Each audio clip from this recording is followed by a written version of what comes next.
हमारे अन्य शिक्षकगण, faculty member, हमारे छात्र छात्राएं और अंततः सभी संविधान प्रेमी। आज वास्तव में हमारे लिए बहुत हर्ष का विषय है। इस पायस सब्जेक्ट पर हम लोग यहाँ एकत्रित हुए हैं। जिस प्रकार महात्मा गांधी को नेशनल फादर कहा जाता है, राष्ट्रपिता कहा जाता है, उसी तरह बाबा साहब भीमराव, डॉक्टर भीमराव रामजी अम्बेडकर को कॉन्स्टिट्यूशनल फादर कहा जाता है। और उनका सबसे बड़ा मूल मंत्र क्या था? सबसे बड़ा नारा क्या है? एजुकेट एंड एजुकेट, शिक्षित बनो और संघर्ष करो। मैं उनके एजुकेशन की तरफ से थोड़ा बढ़ने का प्रयास करता हूँ।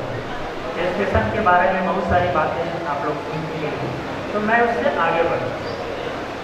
उन्होंने बाकी जो परेशानियाँ थी उनको एजुकेशन लेने में मात्र एक प्रिविलेज मिला कि उनके पिता फौज में, तो उनके पिता के फौज में रहने के चलते अच्छे स्कूलों में एडमिशन तो हो जाता था, लेकिन बाकी जो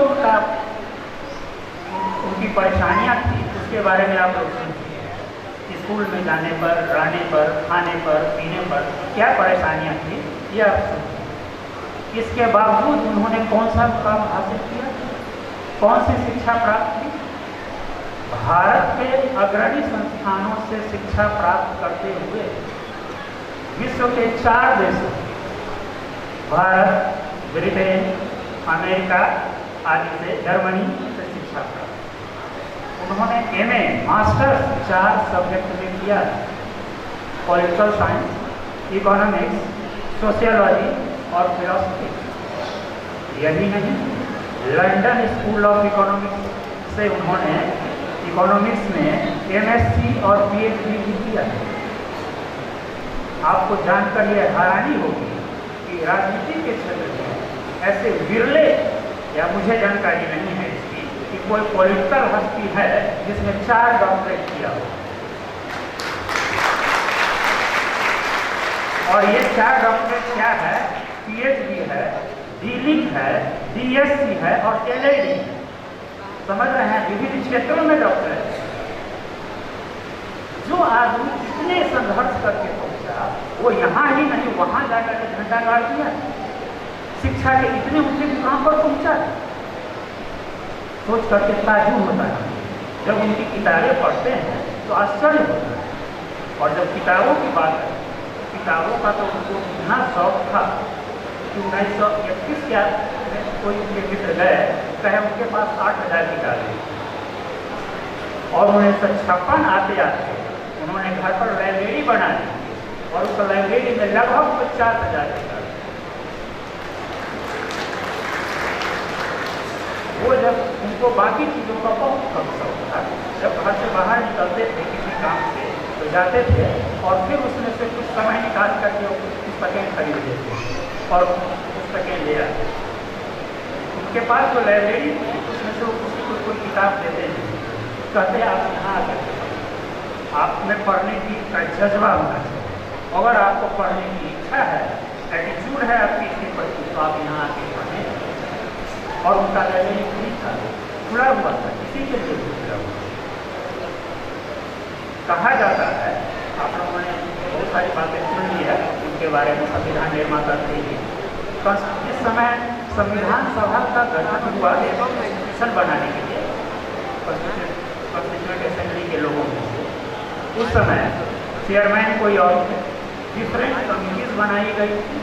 डिफरेंट कमिटीज के चेयरमैन डिफरेंट लोग, जो बड़ी बड़ी हस्तियाँ हैं। मैं अभी उसमें नहीं कर रहा, मैं सिर्फ बाबा साहब पर। बाबा साहब उसमें से एक कमेटी के चेयरमैन थे, वो था ड्राफ्टिंग कमेटी, जो लोगों के ओपिनियंस को कलेक्ट करके, उसको एडिट करके, उसको मॉडिफाई करके रखना था। लेकिन ऐसा हुआ उस समिति, सिर्फ एक कमेटी के चेयरमैन रहते हुए संविधान बाबा साहब के नाम से जाना। क्यों? उनका अथक परिश्रम, उनका डिलीजेंस, उनका इंटेलिजेंस, उनका स्किल। अगर हम ये कहें कि उस कमिटी में इनके उनके स्तर का कोई नहीं था तो यह अतिशयोक्ति है। उनके एजुकेशनल लेवल या उनके इस स्टेटस मेंटल लेवल का कोई व्यक्ति नहीं थे, शायद ये अतिशयोक्ति है। और यही कारण है कि उन्होंने अपने विचार उसमें इनकॉर्पोरेट किए। और जानते हैं जो उन्होंने खेला था उसमें से बहुत सारी बातें उन्होंने इनकॉर्पोरेट, कुछ नहीं तो कुछ बातें तो आप लोग संविधान के बारे में जरूर जानते हैं। और वो है आर्टिकल 14। आर्टिकल 14 तो आप लोग भी जानते हैं, इक्वलिटी, लिबर्टी और फ्रीडम वगैरह से जो रिलेटेड है, आपके विचार की स्वतंत्रता, अभिव्यक्ति जिसको कहते हैं, माने धर्म को अपनाने की आज़ादी, आपको सब है, कोई भी धर्म आप अपना सकते हैं, ये सारे हैं। और सभी व्यक्ति समान है। इनको ये इट वॉज मेड बाय एक special effort of doctor Bhimrao Ambedkar.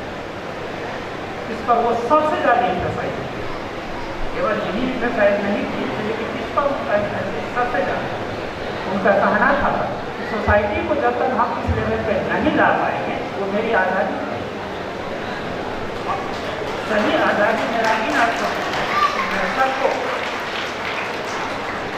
चीज़ों से अवगत कराऊँ और ये प्रोवाइड कराऊँ, ये मुझे मुहैया कराऊँ।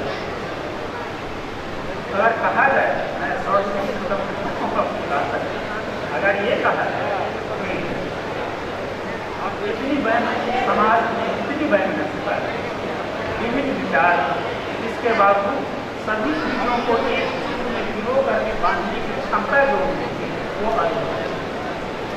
गांधी जी हमारे राष्ट्रपिता थे, उनका बहुत बड़ा योगदान है आज़ादी। इसके बावजूद बाबा साहब से उनकी मत भिन्नता कई विषयों पर, इसके कई उदाहरण, मैं उदाहरण नहीं करना चाहता, उनके डिफरेंस ऑफ ओपिनियन कई बार है। तो इसके बावजूद उनकी जो श्रद्धा थी गांधी जी के प्रति वो अद्भुत। कभी उन्होंने अब सब या अपने मामला चिंता का कोई परिचय दिया ही नहीं, सिर्फ उन्होंने अपनी मतभिन्नता पकड़, बस ये अपनी मतभिन्नता पकड़ कर, अपना विचार पकड़ कर, लेकिन उसी शालीन तरीके बिना कुछ किए अटूट सभा की गांधी। और यह 1947 में आज़ादी मिलने के बाद गांधी जी की विचारधारा हुआ। जब भारत आज़ाद हुआ, जब वायसराय थे, उसी समय नेहरू जी को प्रधानमंत्री बनाया गया। नेहरू जी अपना कैबिनेट का लिस्ट लेकर के गांधी जी के पास गए। गांधी जी ने पहला सवाल किया, अम्बेडकर जी का नाम है इसमें? समझ गया गांधी जी, आप इसको मॉडिफाई कर दें। And he was made the first law and justice minister of India. Bharat के स्वतंत्र भारत के सबसे पहले लॉ कानून मंत्री हो और कानून एवं न्याय मंत्री बनाए।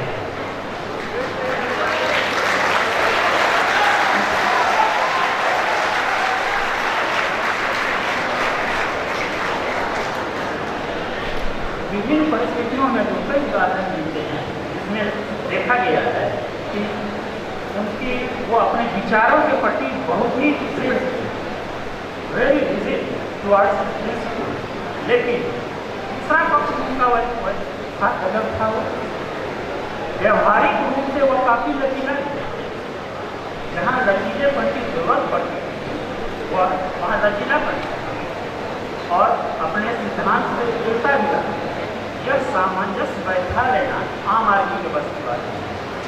इसीलिए कहा जाता है कि बाबा साहब अद्भुत व्यक्ति थे, गिरले आदमी थे, वो शायद धरती के गिरले व्यक्ति